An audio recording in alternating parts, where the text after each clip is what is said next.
सभी दोस्तों को मेरा राम राम। रात को सोते समय आपको एक गिलास पानी अपने सिरहाने रखना है, और सिरहाने ऐसे नहीं कि आप बेड के पीछे रखें या बेड के ऊपर रखें, आपको बेड के नीचे या बराबर में रखना है। और वो पानी सुबह उठते ही बिना बोले आपको पौधे में डालना है। ये मंगल और चंद्र के लिए लाल किताब में बहुत अच्छा उपाय बताया गया है, लेकिन इसके पीछे जो कारण है कि रात्रि में हम शनि के पहरे में होते हैं, रात्रि में राहु केतु बली होते हैं, और जो हमारा बिस्तर है वहां शुक्र और केतु का वास है।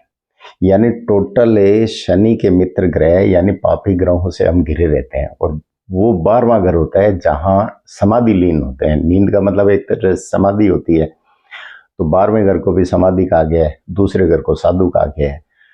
तो समाधि लीन होते समय अगर आप अपने चंद्रमा की सहायता लेते हैं तो आपका जो मंगल है, चंद्र है, ये आपका एक्टिव रहता है, और आपका ये जो पापी ग्रह हैं वो शांत रहते हैं। क्योंकि चंद्रमा से देखा जाए तो हर ग्रह डरता है।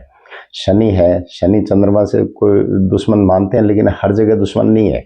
क्यों? क्योंकि शनि तो अपनी माता, चंद्रमा को हम माता कहते हैं, और सूर्य से लड़ाई अपने पिता से उसने माता के लिए की थी।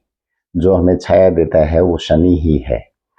तो शनि ऐसा नहीं है कि वो चंद्रमा से दुश्मनी रखता है, वो उसको एक्टिव करने की कोशिश करता है कि दुनिया में नरम दिल लोगों का जमाना नहीं है, यहाँ कर्म करके और डिप्लोमेटिक बन के चलो।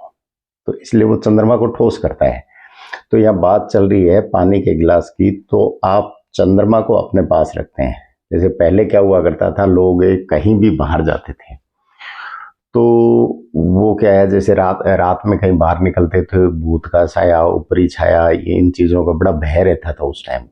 और वो भय तो आजकल भी है, लेकिन आजकल इतना ध्यान नहीं दिया जाता। तो वो अपने साथ पानी जरूर लेके चलते थे। यानी ये जितनी भी काली छाया, ऊपरी हवाएं होती हैं, रात्रि बली, शनि, राहु, केतु के पहरे में चलने वाली चीजें होती हैं, नेगेटिव एनर्जी होती हैं, ये चंद्रमा से भयभीत होती हैं एक तरह से। और चंद्रमा को माता का रूप दिया गया है, तो ऐसा नहीं है कि तुरंत से चंद्रमा को कोई ग्रह पीड़ित करते हैं। चंद्र केतु को हम दुश्मन मानते हैं, लेकिन बेटा जो है वो केतु है, माता है वो चंद्रमा है। माता उसको जन्म भी देती है, माता उसको पालती भी है, माता उसको अपनी गोद में भी रखती है, दूध भी पिलाती है। तो कहने का मतलब है केतु हर जगह दुश्मन नहीं है। केतु माता से दूर होके और दृष्टि संबंध बनाए तो दुश्मन हो सकता है, अगर वो चौथे भाव में। इसीलिए तो चौथे भाव में पापी ग्रहों को धर्मी कहा गया है कि माता की गोद में, क्योंकि चौथा भाव माता का है। और माता की गोद में कोई भी ग्रह, चाहे राक्षस हो, चाहे दानव हो, चाहे पापी हो, चाहे पुण्य आत्मा हो, सभी माता की गोद में अच्छे ही रहते हैं, वो पापी नहीं बनते। अगर उनको छेड़ दिया जाए, जैसे राहु वहां छेड़ दिया जाए, तो वो पापी बन जाता है, नहीं तो वही वो पापी नहीं बनेगा। तो कहने का मतलब है कि चंद्रमा से हमें बहुत सारी चीजें ठीक कर सकते हैं, और ये तो बिल्कुल सस्ता सा उपाय है। एक गिलास पानी रखो और बिना बोले, गमला आप घर में नहीं है तो गमला रखना शुरू कर दो, एक पौधा लगा दो उसमें, उसमें आप रोज वो पानी डालना शुरू कर दें। आपका मंगल और आपका चंद्रमा, ये दोनों अच्छे हो जाएंगे। और मंगल चंद्र को मिला दो तो भी पापी ग्रह अपना दुष्प्रभाव त्याग देते हैं। चंद्र गुरु को मिला दो तो भी पापी ग्रह अपना दुष्प्रभाव त्याग देते हैं। कुल मिला के बात यह है कि दोष मंगल के साथ है, एक ग्रह उसका मित्र और मिल जाए तो मंगल को सहायता मिल जाती है। यानी चंद्रमा को मंगल से और मंगल को चंद्रमा से ये सहायता मिलते ही मंगल को महारत हासिल है कि हर पापी ग्रह के दुष्प्रभाव को दूर कर देता है। तो बड़ा एक लॉजिकल उपाय है देखा जाए, और बड़ा सस्ता है।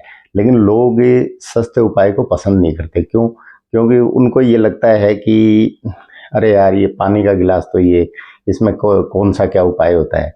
लेकिन आप करके देखेंगे तो आपको वो रिजल्ट तो पता नहीं कब मिलेंगे जो आपने महंगे उपाय किए हैं, लेकिन इसके रिजल्ट आपको विद इन 1 वीक, यानी एक हफ्ते के अंदर आपको पता चल जाएगा। आपको मानसिक शांति मिलेगी, आपके ग्रह क्लेश खत्म होंगे, आपकी बीमारियां दूर होंगी, आपके फाइनेंशियल कंडीशन है वो अच्छी होगी। यानी मंगल और चंद्र वैसे भी लक्ष्मी कारक योग माना गया है।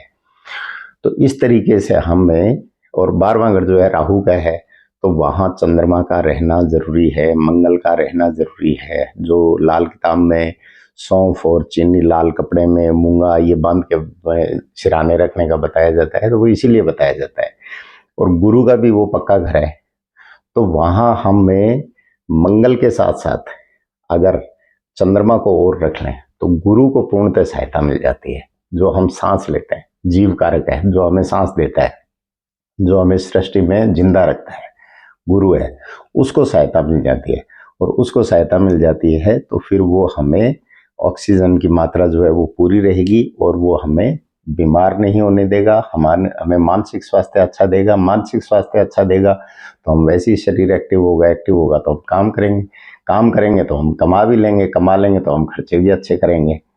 तो इसलिए हर व्यक्ति को, चाहे वो चंद्रमा कहीं भी बैठा हो, चाहे राहु कहीं भी बैठा हो, हर व्यक्ति को अपने सिरहाने गिलास पानी का जरूर रखना चाहिए। लोटा रख सकते हैं, गिलास रख सकते हैं, धातु कोई भी हो सकती है। क्योंकि कई बार क्या होता है, कमेंट आते हैं कि जोत जलानी है, नहीं जलानी बताया गया, तो उसमें पूछा जाता है कि तेल की तो जला सकते हैं।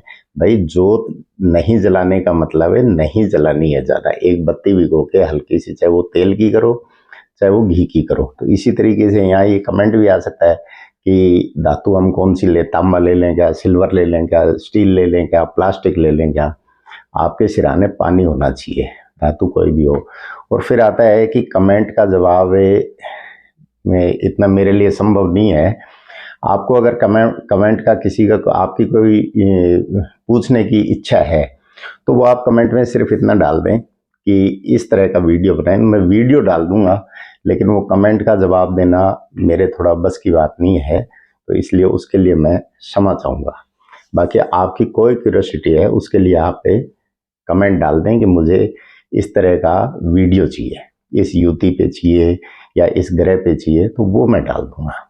तो आप भी एक गिलास पानी सिरहाने रख के और सुबह रोज पौधे में डालना शुरू करें, कंटिन्यू करें उसको। अच्छा कहीं बाहर गए हुए हैं तो वहाँ भी रख सकते हैं, क्योंकि गिलास हर जगह अवेलेबल होता है, पानी हर जगह अवेलेबल होता है, तो वहाँ भी ऐसा कर सकते हैं। और पौधे भी हर जगह मिल जाते हैं।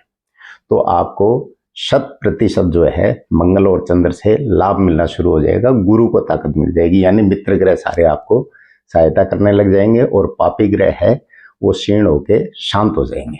तो आप करेंगे, आपको लाभ होगा। नमस्कार, धन्यवाद।